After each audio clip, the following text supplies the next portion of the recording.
$5,000? That's adorable. I guess every little bit helps, my son-in-law Derek said, lifting his champagne glass while a few guests chuckled around him. I smiled. That was all I did. No argument, no lecture, no wounded expression, just a smile. Looking back now, that was the moment everything changed. The housewarming party was supposed to be a celebration. My daughter Claire and Derek had invited nearly 80 people to show off their beautiful new home on the edge of town. The property sat on almost half an acre, with a long stone driveway, tall white columns, and a backyard that looked like something from a magazine. Music drifted through hidden outdoor speakers while guests carried plates of catered food and admired every room. At 67, I had attended many family milestones, but this one felt special, or at least I thought it did. I arrived carrying a small gift bag and a handwritten card. Inside was a cashier's check for $5,000. It wasn't a fortune, but it was a meaningful gift. I had spent years building my savings through careful planning and sacrifice. Every dollar represented hard work, patience, and discipline. I wanted my daughter to know that even now, I was proud of her. Claire greeted me with a quick hug before rushing off to talk with another guest. Derek barely looked at me when I arrived. That wasn't unusual. Over the years, I had grown accustomed to his habit of treating conversations like business transactions. If someone couldn't benefit him, he rarely invested much attention. Still, I told myself this was their day. I wasn't there for recognition. I was there to celebrate family. For the first hour, I mingled quietly. Guests admired the kitchen's marble countertops and the enormous living room windows overlooking the hills. Everywhere I went, people spoke about the house. How stunning it was. How successful Derek must be. How fortunate they were. Derek never corrected anyone. In fact, he seemed to enjoy every compliment. As the evening continued, everyone gathered near the outdoor fireplace for a toast. Derek stood confidently before the crowd, one arm around Claire's waist. He thanked friends, co-workers, neighbors, and even a few local business owners. Then his eyes landed on me. And of course, he said with a grin, we should thank Evelyn for her generous contribution tonight. A few people politely applauded. Derek lifted the envelope containing my gift. $5,000, he announced. Not enough for a roof repair these days. But hey, every little bit counts. Laughter spread through the crowd. Not loud, not cruel, just enough. Just enough to let me know exactly what he thought of me. I looked around and saw people avoiding eye contact. A few seemed uncomfortable. Claire gave a nervous smile, but said nothing. Not one word. The cool evening air suddenly felt colder. I could have reminded everyone that $5,000 was still a meaningful gift. I could have pointed out that gratitude costs nothing. Instead, I simply smiled and took a slow sip of sparkling water. Derek mistook my silence for weakness. That was his first mistake. The party continued as though nothing had happened. Guests returned to their conversations. Music played. Glasses clinked. The sunset painted the sky shades of orange and gold. Yet beneath the celebration, something had shifted. I stood near the back patio and looked up at the second-floor windows of the magnificent house everyone admired. They believed it belonged to them. Derek certainly believed it belonged to him. In fact, he was so certain of it that he felt comfortable mocking the woman who had helped make it possible. What he didn't know was that some documents carry more weight than pride. Some signatures matter more than appearances. And some lessons arrive quietly, long before anyone realizes they have already begun. I left the party shortly after sunset. No one stopped me. No one asked whether I was all right. Claire was busy saying goodbye to guests, and Derek was standing near the outdoor bar, laughing with a group of friends. As I walked toward my car, I glanced back at the house one last time. The lights glowed warmly through the tall windows. From a distance, it looked perfect. That was the strange thing about appearances. They often hid the truth better than any lie ever could. The drive home took about 30 minutes. I kept the radio off and listened to the quiet hum of the highway. I was not angry, at least not in the way people might expect. Anger burns hot and fast. What I felt was colder, clearer, like finally seeing a picture come into focus after years of looking at it through fog. Derek had embarrassed me in front of dozens of people, but the remark itself was not what stayed with me. It was the certainty behind it. The confidence, the belief that he had risen so high above me that he could openly mock my generosity. By the time I pulled into my driveway, I found myself thinking about another day from 3 years earlier, the day they bought the house. Back then, Claire and Derek had been desperate. Interest rates had climbed unexpectedly, and the bank had tightened its lending requirements. They had already fallen in love with the property and could not imagine losing it. I remembered Claire sitting at my kitchen table with tears in her eyes. She kept insisting they only needed a little help, just enough to get across the finish line. Derek was there too, speaking confidently about future promotions, investment plans, and how quickly they would become financially secure. I wanted to believe him. More importantly, I wanted to help my daughter. For months, I attended meetings, reviewed paperwork, and answered calls from lenders. I never complained. Family helps family. That was how I had lived my entire life. Yet even during those meetings, small details began to bother me. Derek always talked about ownership, never responsibility. He loved discussing what he deserved, but rarely mentioned sacrifice. At the time, I pushed those concerns aside. I convinced myself I was being overly cautious. Looking back, I realized the warning signs were already there. After arriving home, I changed into comfortable clothes and made a cup of tea. The house felt peaceful. No music, no laughter, no performance. I sat beside the kitchen window and watched the darkness settle over the neighborhood.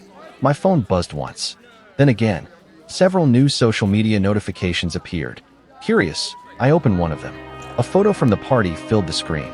Derek stood beside Claire in front of the grand staircase, smiling proudly. Hundreds of reactions were already pouring in. Then I saw the caption. He joked about wealthy relatives and tiny gifts. The comments section quickly followed his lead.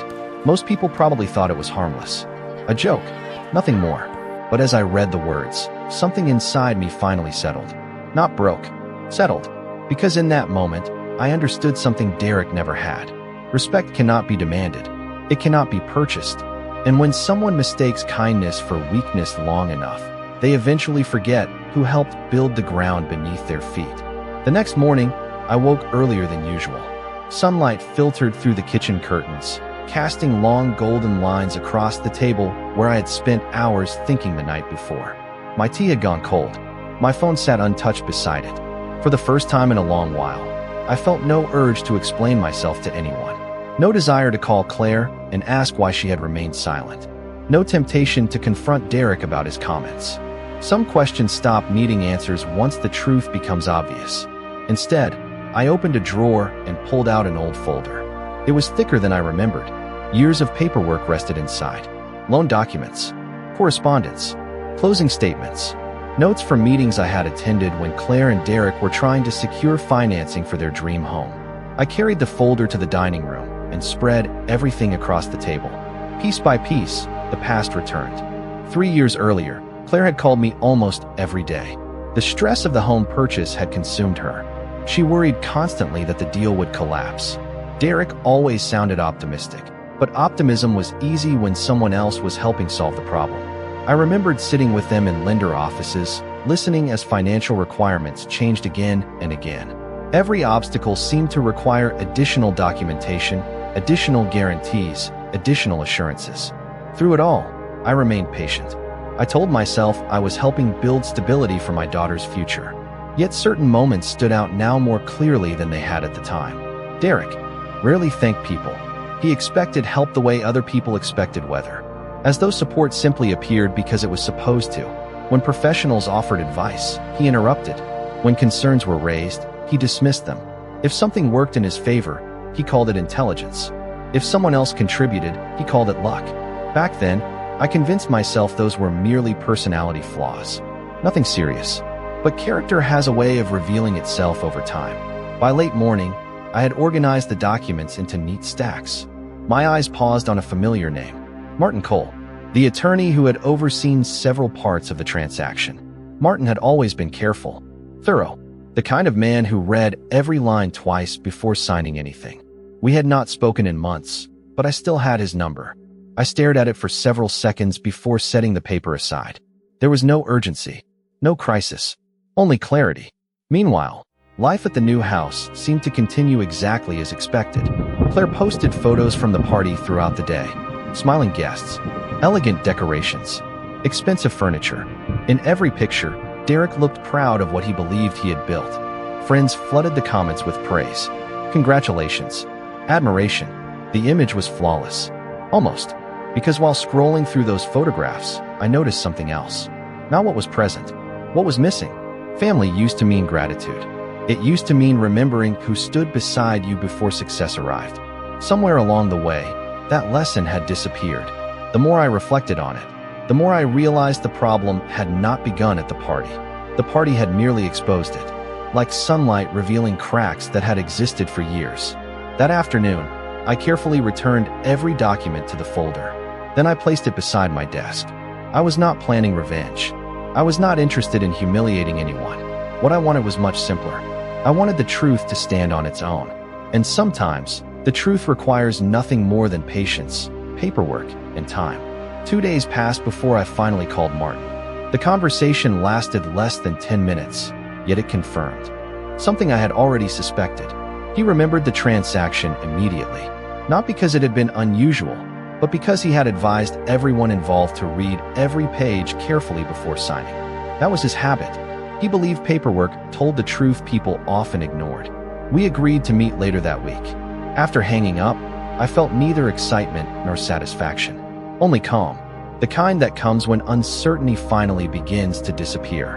On Thursday morning, I drove to Martin's office across town. The building was modest compared to the luxury developments Derek liked to admire. Brick exterior, simple lobby, no grand entrance, just decades of steady professional work. Martin greeted me warmly and led me into a conference room. The same room, as it turned out, where portions of the home purchase had been discussed years earlier. For a moment, memories flooded back. Claire sitting nervously beside Derek. Loan officers reviewing numbers. Deadlines approaching. Everyone focused on securing the property before another buyer stepped in. Martin opened a file cabinet and retrieved several folders. He placed them neatly on the table between us. The pages inside looked familiar. Signatures, financial disclosures, ownership documents, supporting agreements. I watched him organize everything with the same methodical precision I remembered from years ago. Finally, he removed a specific document and slid it toward me. The paper itself seemed ordinary, yet I knew it represented one of the most important decisions I had ever made. Back then, the bank had concerns. Derek's income projections looked promising on paper, but the underwriters wanted stronger assurances before approving the arrangement. Several alternatives had been discussed. Most failed. Then another structure was proposed, one that protected everyone's interests while allowing the purchase to move forward. Martin tapped a section near the bottom of the page. I read it carefully even though I already knew what it said. Certain rights remained attached to the property. Certain conditions had to be maintained. Certain protections existed should circumstances change significantly in the future. Everything had been reviewed. Everything had been explained. Everything had been signed voluntarily. Martin leaned back in his chair. "You always asked questions," he said. "That is why you understood what you were signing." His words stayed with me, because understanding had always been the difference. I remembered how impatient Derek became whenever discussions grew technical. He wanted outcomes, not details. Results, not process. If a document seemed boring, he assumed it was unimportant. That attitude might work at a party. It works far less often in a legal agreement. After our meeting ended, I carried copies of several records home and placed them beside the folder already sitting on my desk. The stack was growing, not because I was searching for ammunition, because I wanted facts, clear facts, the kind that remain unchanged no matter how loudly someone talks.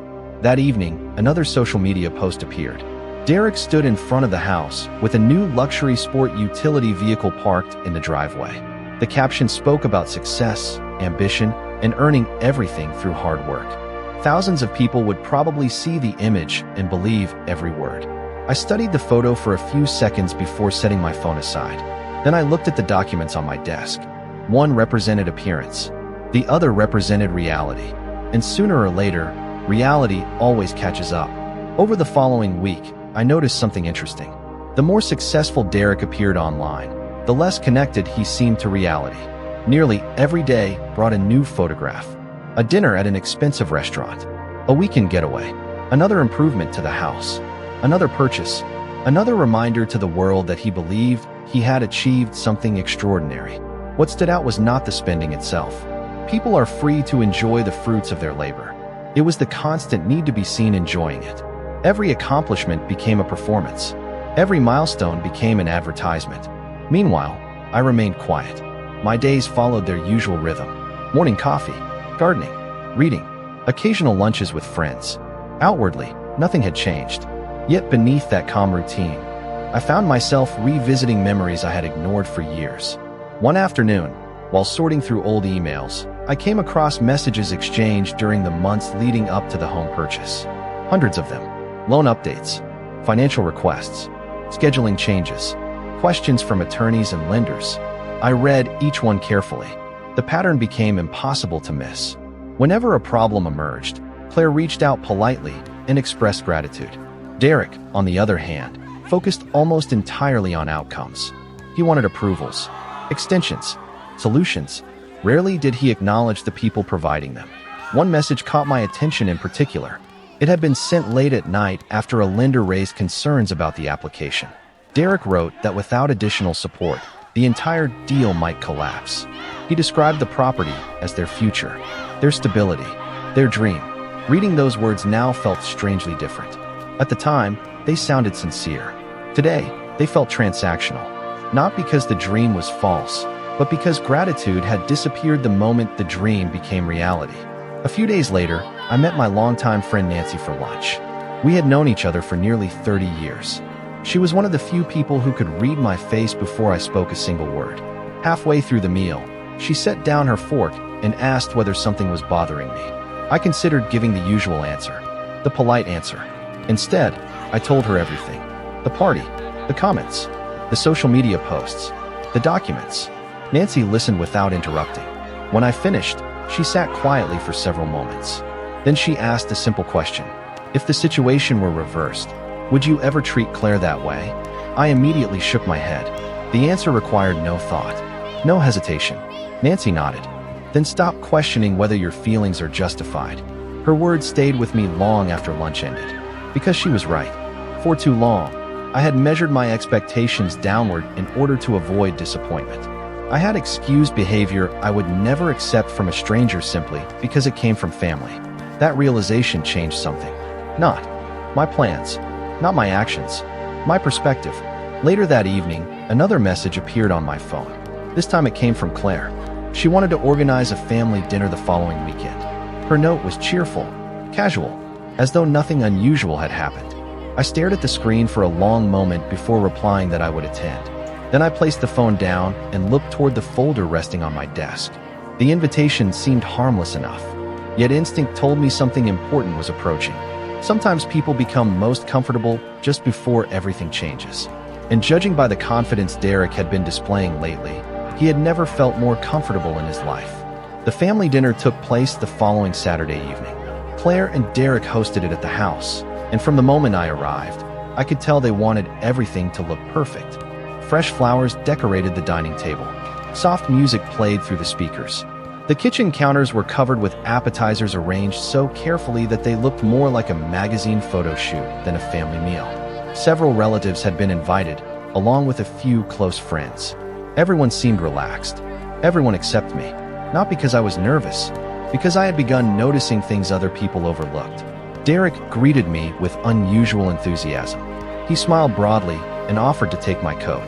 The sudden warmth felt out of place. During the entire drive over, I had wondered whether Claire had spoken to him about the party. If she had, it clearly had not changed anything. The confidence remained. If anything, it seemed stronger than before. Throughout dinner, Derek dominated nearly every conversation. He talked about property values, market trends, future investments, new opportunities. Several guests listened with admiration. Others nodded politely. I simply observed. Every story seemed to follow the same pattern. Derek presented himself as the architect of every success surrounding him. The more he spoke, the more invisible everyone else's contributions became. At one point, a relative complimented the beautiful home and asked how they had managed to secure it during such a competitive market. Derek laughed and leaned back comfortably in his chair. Persistence, he said. When you work hard enough, eventually things fall into place. The table responded with approving smiles. I noticed Claire glance toward me briefly before looking down at her plate. It lasted only a second, but it told me more than words could have. Somewhere beneath the polished image, she remembered the truth. Later that evening, after dessert had been served, guests drifted into smaller conversations throughout the house. I stepped outside onto the back patio for some fresh air. The evening was pleasant, with a cool breeze moving through the trees beyond the property line. A few minutes later, I heard voices approaching from around the corner of the house. I was not trying to listen. In fact, I considered walking away. Then I recognized Derek's voice. He was speaking to one of his friends. "People always want credit for things they barely contributed to," he said with a chuckle. "You help someone once, and they act like they built your entire life." The friend laughed. "That sounds familiar." Derek laughed too. "Trust me, some people never realize when their role is over." The conversation continued, but I had already heard enough. What struck me was not the insult itself. It was the certainty. Derek genuinely believed the story he was telling. In his version of events, support had become irrelevant. Sacrifice had become invisible. Gratitude had become optional. I quietly returned inside without making my presence known. For the rest of the evening, I remained pleasant, calm, respectful. When the gathering finally ended, Claire walked me to my car. She hugged me and thanked me for coming. For a moment, she looked as though she wanted to say something more, something important, but the words never arrived. As I drove home, I found myself thinking less about Derek and more about timing. There is a moment when a person reveals exactly who they are, not through a mistake, not through a bad day, through repetition, through consistency. Derek had now shown me the same truth often enough that ignoring it was no longer possible. And once a person shows you who they are, clearly enough, the smartest thing you can do is believe them. 3 days after the family dinner, I made a decision. Not an emotional decision, not a dramatic one, simply a practical step toward understanding exactly where things stood.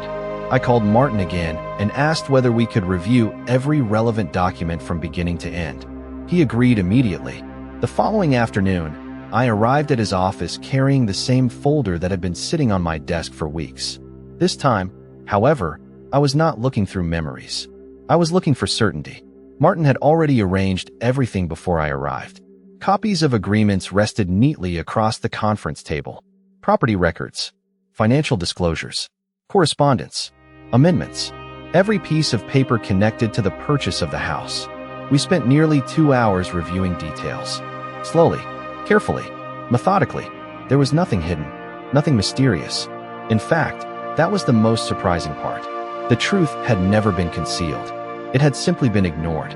Several provisions existed to protect the interests of everyone involved. Certain obligations had to be maintained. Certain conditions had to continue being met. Those safeguards were not unusual. They had been explained openly at the time. The difference was that some people listened while others merely waited for the meeting to end. As Martin walked through the records, I found myself remembering the closing process more clearly than ever. Claire had asked thoughtful questions. She always had. Derek, on the other hand, spent most of the meetings checking his phone or talking about future plans. He treated paperwork like an obstacle between himself and the lifestyle he wanted. Back then, I told myself it was confidence. Now I understood it was something else entirely. Confidence respects details. Arrogance ignores them. After leaving Martin's office, I stopped for coffee and sat alone near a window overlooking a busy shopping center. People moved in and out of stores carrying bags and talking on their phones. Life continued as normal, yet I felt lighter than I had in months. Not because anyone was about to lose anything, because I finally knew exactly where I stood. Uncertainty had disappeared. Facts remained. That evening, my phone buzzed repeatedly. More social media posts, more photographs from Derek. This time he was announcing plans for an extensive backyard renovation, new landscaping, a custom outdoor kitchen, additional luxury features. The estimated cost appeared substantial. Judging by the comments, friends were impressed. Many congratulated him on his success. As I read through the discussion, something else caught my attention. Several people referred to the property as a symbol of everything Derek had accomplished on his own. Not once did he correct them. Not once did he acknowledge the support that helped make it possible. I closed the application and set the phone aside. Then I opened a notebook and began organizing information. Dates, conversations, documents. Nothing complicated, just a clear timeline. The process felt strangely peaceful, like assembling pieces of a puzzle that had been scattered for years. By the end of the evening, one realization stood above all the others. Derek believed the story he told everyone. He had repeated it so often that he no longer questioned it. In his mind, the house represented personal triumph, independence, proof that he had built everything himself. The problem was that reality does not change simply because someone repeats a different version often enough. And while Derek continued celebrating the image he had created, the actual facts remained exactly where they had always been, waiting patiently for the day they would finally matter. The turning point arrived on a Tuesday morning. I was watering flowers in my front yard when my phone rang. The caller ID showed Martin's office. His voice was calm as always, but there was a seriousness beneath it that immediately caught my attention. He informed me that several recent public records and financial updates connected to the property had become relevant to some of the protections we had reviewed. Nothing alarming, nothing dramatic, simply information worth documenting. After ending the call, I sat quietly on my porch for a long time. The sun was warm. Birds moved between the trees. The neighborhood looked exactly as it always had. Yet I could not stop thinking about how differently people experienced the same reality. Derek saw success. I saw responsibility. Derek saw ownership. I saw obligations. The gap between those two perspectives had been growing for years. Later that afternoon, Claire called unexpectedly. Her tone sounded cheerful at first, but I quickly sensed tension underneath. After a few minutes of small talk, she mentioned that expenses had increased more than expected. Property taxes, renovation costs, maintenance, insurance. One project had led to another, then another. The conversation remained polite, but I recognized the familiar pattern immediately. The same pattern that had existed before the home purchase. Pressure building quietly behind the scenes while appearances remained flawless. I listened without interrupting. Eventually, Claire laughed softly and said everything would work out somehow. I told her I hoped it would. After hanging up, I felt a wave of sadness more than frustration. Claire was not a bad person. She had simply spent years adapting herself to Derek's version of reality. The longer someone lives inside another person's story, the harder it becomes to recognize what is actually true. 2 days later, another social media post appeared. This one featured architectural sketches for additional upgrades to the property. The comments were filled with admiration. People called the house a masterpiece, a dream home, a symbol of achievement. Reading those reactions reminded me of the party weeks earlier. Everyone admired the final result. Very few understood the foundation beneath it. That evening, I received an email from Martin containing several updated documents he believed I should keep with my records. I printed them, reviewed them carefully, and added them to the growing folder on my desk. By now, the collection represented years of history. Not opinions, not emotions, facts, signed agreements, verified timelines, documented obligations. The deeper I looked, the clearer everything became. One detail led to another. One document supported the next. Each piece fit perfectly into place. There were no surprises left, only confirmation. A few days later, Martin called again. This time he suggested arranging a formal meeting. Not because there was an emergency, because several matters had reached a point where clarity would benefit everyone involved. His recommendation was simple. Bring all parties together. Review the facts openly. Allow everyone to understand the situation completely. I agreed.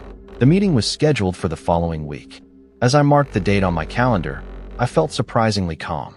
No excitement, no fear, no desire for confrontation, just certainty. For weeks, I had watched Derek build his confidence higher and higher. He believed his position was untouchable. He believed the story he had created. Soon, for the first time in years, he would be sitting across a table from something far more powerful than confidence. He would be sitting across from the truth.